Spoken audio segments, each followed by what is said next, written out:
ನಮಸ್ಕಾರ ವೀಕ್ಷಕರೇ, TV24+ಗೆ ಸ್ವಾಗತ.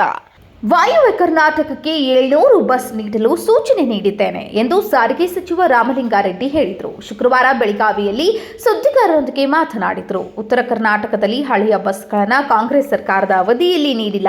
ನಾನು ಸಚಿವನಾಗಿ ಕೆಲಸ ಮಾಡಿದ್ದೇನೆ. ಅದು ಬಿಜೆಪಿ ಅವಧಿಯಲ್ಲಿ ನೀಡಿದ್ದು ಎಂದರು. ಬಿಜೆಪಿಯ ಅವಧಿಯಲ್ಲಿ ನೀಡಿದ್ದರಿಂದ ರಾಜ್ಯದ 7-8 ಕಡೆಗಳಲ್ಲಿ ಬಸ್ ನಿಲ್ದಾಣಗಳನ್ನು ಮಾಡಬೇಕು. ಗ್ರಾಮೀಣ ಭಾಗದಲ್ಲಿ ಹಂತ ಹಂತವಾಗಿ ಮಾಡಲಾಗುವುದು ಎಂದರು. ಸರ್, ಈಗ ಬೆಳಗಾವಿ ಜಿಲ್ಲೆಗೆ 200 ಬಸ್ ಅಥವಾ ಎಲೆಕ್ಟ್ರಿಕಲ್ ಬಸ್ ಸೇರಿನಾ ಅಥವಾ ಒಟ್ಟು ವಾಯುವ್ಯ ಕರ್ನಾಟಕಕ್ಕೆ 700 ಬಸ್ಸು ಅಂತ ಹೇಳಿದ್ದೀನಿ. ಅದರಲ್ಲಿ 100 ಎಲೆಕ್ಟ್ರಿಕ್ ಬಸ್ಸು ಪ್ಲಸ್ 200 ಬಸ್ಸು. ಆಮೇಲೆ ನಮ್ಮ ಇವರಿಗೆ ಇದು ಅಲ್ಲ, ನಮ್ಮ ಇವರಿದ್ದಾರಲ್ಲ ಎಮ್ ಡಿಗೆ ಡಿಸ್ಕ್ರಿಮಿನೇಷನ್ 100 ಕೊಟ್ಟಿರ್ತೀವಿ. ಎಲ್ಲ ಜಿಲ್ಲೆಗೂ 100 ಇಲ್ಲಿ ಎಲೆಕ್ಟ್ರಿಕ್ ಪ್ಲಸ್ 100. ಎಮ್ ಡಿ ಅವ್ರ ಹತ್ರ ಒಂದು 100 ಇರುತ್ತೆ. ಅವ್ರು ನೋಡ್ಕೊಂಡು ಎಲ್ಲೆಲ್ಲಿ ಆದ್ಯತೆ ಮೇಲೆ ಕೊಡ್ತಾರೆ. ಸರ್, ಈಗ ಪ್ರತಿ ಸಲ ಹೊಸ ಬಸ್ಸುಗಳು ಬಂದಾಗ ಮೈಸೂರು ಡಿವಿಷನ್ ಬೆಂಗಳೂರು ಡಿವಿಷನ್ ಕೊಡ್ತಾರೆ. ಅಲ್ಲಿ ಇರುವಂಥ ಹಳೆ ಬಸ್ಗಳನ್ನು ಇಲ್ಲಿ ಕೊಡ್ತಾರೆ. ಅದೇ ಸಂಪ್ರದಾಯ. ಈಗ ಒಂದು ನಿಮಿಷ ಇರಿ.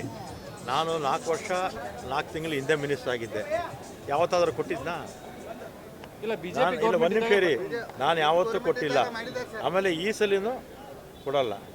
ಹಿಂದೆ BJP ಸರ್ಕಾರ ಇದ್ದಾಗ ಒಂದು 100 ಬಸ್ಸನ್ನು ಕೊಟ್ಟಿದ್ದರಂತೆ. ಅದು ನಾನಂತೂ ಕೊಡೋದಿಲ್ಲ. ಸರ್, ಈಗ ಆಮೇಲೆ ಅನೇಕ ಕಡೆಗಳಲ್ಲಿ ಬಸ್ ಸ್ಟ್ಯಾಂಡ್ಗಳ ಅವಶ್ಯಕತೆ ಇದೆ ಸರ್. ಅದು ಇದೆ. ಅದನ್ನ ಯಾವ ರೀತಿ ಹಿಂದೆ ಬೇಕಾದಷ್ಟು ಬಸ್ ಸ್ಟ್ಯಾಂಡ್ಗಳು ಉದ್ಘಾಟನೆ ಆಗಿದೆ. ಭಾಳ ಇಡೀ ರಾಜ್ಯ ಎಲ್ಲ ಕಂಪೇರ್ ಮಾಡಿದ್ರೆ ಒಂದು 7-8 ಕಡೆ ಇರ್ಬೋದು ಅಷ್ಟೇ.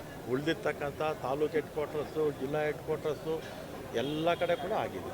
ನಮ್ಮ ಫೀಲ್ಡಲ್ಲೇ ಅಂತಲ್ಲ, ಈ 15-20 ವರ್ಷದಿಂದ ಆಗ್ತಾ ಬಂದಿದೆ.